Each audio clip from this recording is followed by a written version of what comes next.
сабағымыздың тақырыбы наурыз жылбасы ғой. Содан енді өзі наурыз тойда ақборан, қалтырау, қара кемпір деген ойын бар екен. Ол ойын үлкен ойын болып ойналады екен наурыз кезінде. Біздің бір тобы мына тобы ақборан, мына жақ қалтырау, қара кемпір деген топтың атауы сондай екен. Ойын сондай да. Сөйтіп екі топқа бөлеміз. Біз сізді қазір қалқасы болып сайлады енді көп адам келіп жатыр еді. Өзіңіз қазір боласыз, өйткені сіз сырттан келіп отырсыз ғой.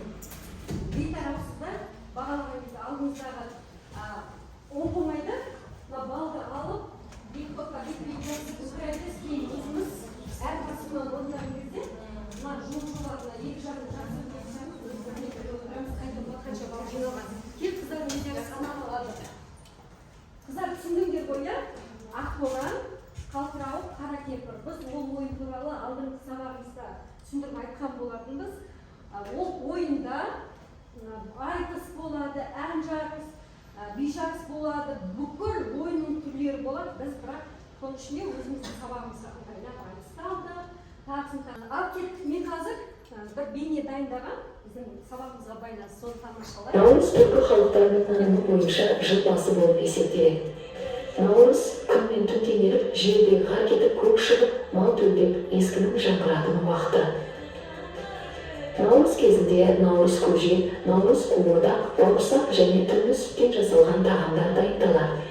Бұл тағамдар әл-ауқат пен молшылықты білдіреді. Дәстүр бойынша қонақтарға осы тағамдарды тартады. Наурыз тоқшылық күні. Қазан оттан түспейді. Әр үй наурыз көже істейді. Өз қатырылады. Сорпа сатырылады. Наурыз тойда ән айтылып, би биленеді. Халық арасында әнші, биші, термешілер өз өнерін көрсетіп, тойдың сәнін келтірген. Наурыз бата. Халықта батаның түрлері көп. Соның бірі осы наурыз бата. Мұнда наурыздың өткізілгенде, осы күнде арнап наурыз көжеге шақырғандарға тойда өнер көрсеткен ақын, әнші, балуандарға, тағы басқа өнерпаздарға, жас талапкерлерге ақсақалдар мен әжелер, ел ағалары баға береді. Бата жалпы жұртшылыққа, көпшілікке, бүкіл қауымға, ауылға да беріледі. Мысалы, өркенің өссін, әр күнің наурыз күндей берекелі болсын, ұлың оңға, қызың қырға қонсын, еліңе елеулі, халқына қалаулы бол, айын тосын. Қыз қуу, арқан тартыс, алты бақан, жаяу жарыс, садақ ату, қол күрес, балуан күрес сияқты өте көп ойынның түрлері ойналады. Наурыз түркі халықтарының нанымы бойынша жыл басы болып есептеледі.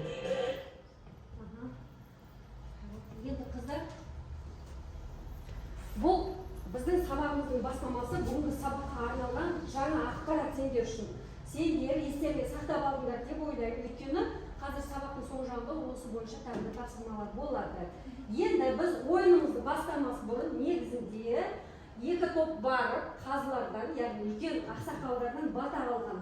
Біз қазір батаны өзіміздің сөйлеп қайтарамыз.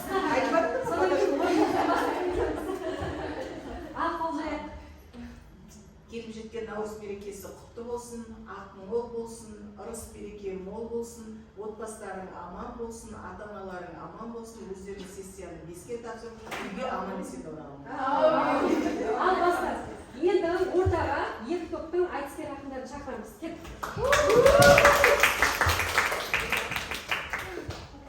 Біз айтыстың қандай болған білмейміз, бұл бізге сюрприз болып тұр, тосын сый болып тұр. Қалай айтысатын қазір қыздар өзге көрсетеді. Әр топ өзінің несін алып шығады еді, екі айтыскер. Бастап. Сәлем беру салтымыз, армысыңдар аяулар ұлар. Айта кетсем өзім жайлы, атым Малика хан болады.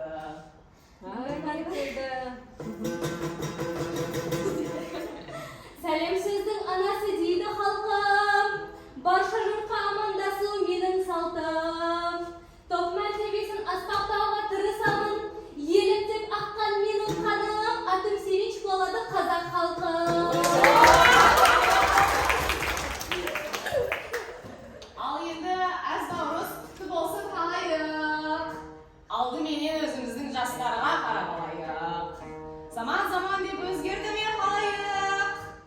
Европаның дәстүріне көшкенін бір тартыға балайық.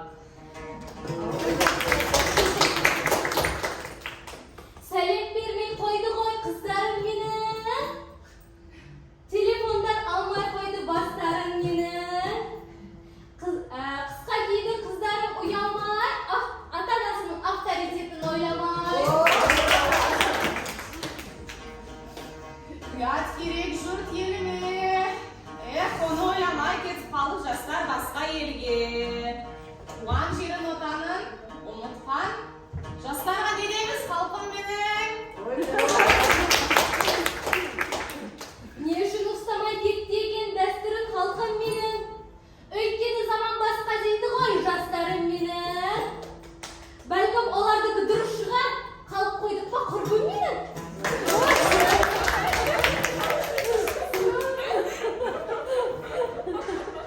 Ата-анасы күлеген қазақ қызы ұзатылып американцға болды келіп. Келі жеріміздің қыздарын ай, ерігіміз келмейді ай. Ал енді құрбым-ай, бұның бәрін қорытындысын айтайын-ай. Қорытындыға келетін болсақ, дәстүрімізді ұстайтын болсақ, кең байтақ жерімізді европалықтарға беріп қоймайтын болсақ, ата-бабаларымызды ырза қылсақ.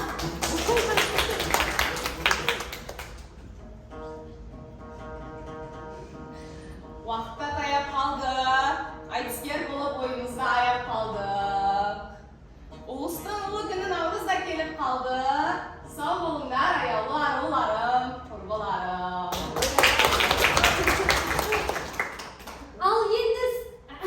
Ал енді сіздермен қоштасайын деп тұрмын, бірақ бір сөзді айтып кетейін деп тұрмын. Айтыс арқасында бір сөзді айтайын. Қазақ қыздар педагогикалық университетінің 80 жылдығымен құттықтайын деп тұрмын. Қоштастық біз сіздермен, келесі сабақ көрісеміз деп сіздермен. 100 балды аламыз деп ниет еттік. Алтынымызге жеттік.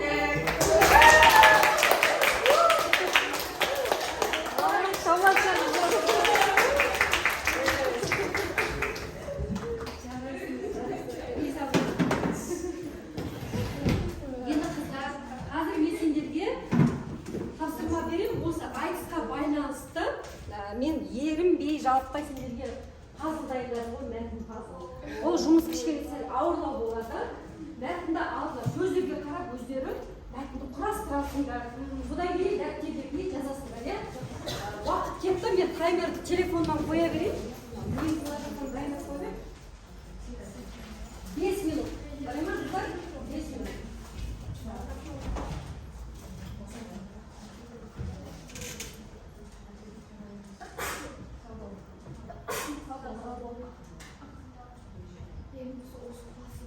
Таймер кетті.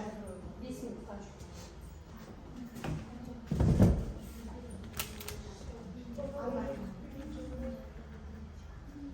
Второе слово және ел егінші желесін тарихын жер жайын этнографиялық ерекшеліктерін білуді керек етеді. Олай болмаған күнде той ділмарлықпен ештеңе ойдай алмайды. Сайыста дәрменсіз жаттанды сөз өрнегін қолдану ақынға ажырай бермейді. наурыз көже неше тағамнан жасалады? Ал қайтып атап жібереді. Біз айтайық. Ал айтамызшы. Егіз, бидай, тұз, айран, құрт және жетіншісі жүгері. Не естіді ғой тұстадың ғой? Сен негізінде мына алдыңғы видеомызда осы наурыз көженің құран туралы айтып жатырмыз. Бірақ сендер біледі ғой деп бірден сұрақ қойдыңыз. Ет, айран, құрт, тұз, бидай, сұлы, қары, қамыр, кеспелер.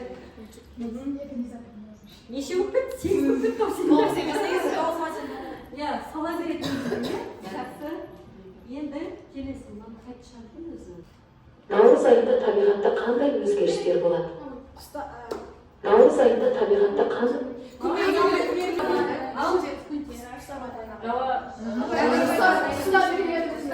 Және күн мен түн теңеледі. Сосын Күн шөп шыға бастайды. малдар мал көлдейді деп айтамыз. Мал көлдейді және тағы күн жылынады, иә. Айналған жап-жасыл нұрлы болып Құмырсқалар барлығы өздерінің несіне шығады. Едінен шығады. Іннен шығады ма? Қабылданады, барлығы қабылданады. Қазақ халқының қандай дәстүрлі ұлттық ойындарын білесіз? Алтыбақан. Жаяу жарыс. Асық ату. Ат жарыс. Беташар ойынға жатпайды. Ләңгі тезгін. Тойдың бір ат жарыс,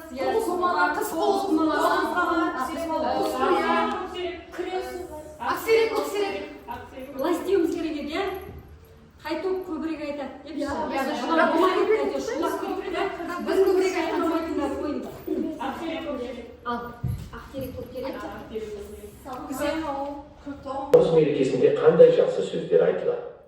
Наурыз мерекесінде Қандай жақсы сөздер айтылады? Ырыс мол болсын, ақ мол болсын, дастарханы толы болсын, ұлыс оң болсын, Ол соң болсын. наурыз бірге болсын. Наурыз бірге болсын. Негізі наурыз кезінде адамдар бір-бірін кешіруі керек, ұрысқан адамдар бір-бірімен жарасуы керек, сөз қалысуы керек. Сонда наурыз адамдарды бір-біріне жақындатады. Соңғы сұрақ қалды. Наурыз мерекесі қай жыл мезгілінде тойланады? Наурыз мерекесі көктем. Наурыз мерекесі қай жыл мезгіл?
Бүгін рахмет, көңілімізді көтеріп тастадыңдар. Наурыз бүгіннен басталып жатқан сияқты.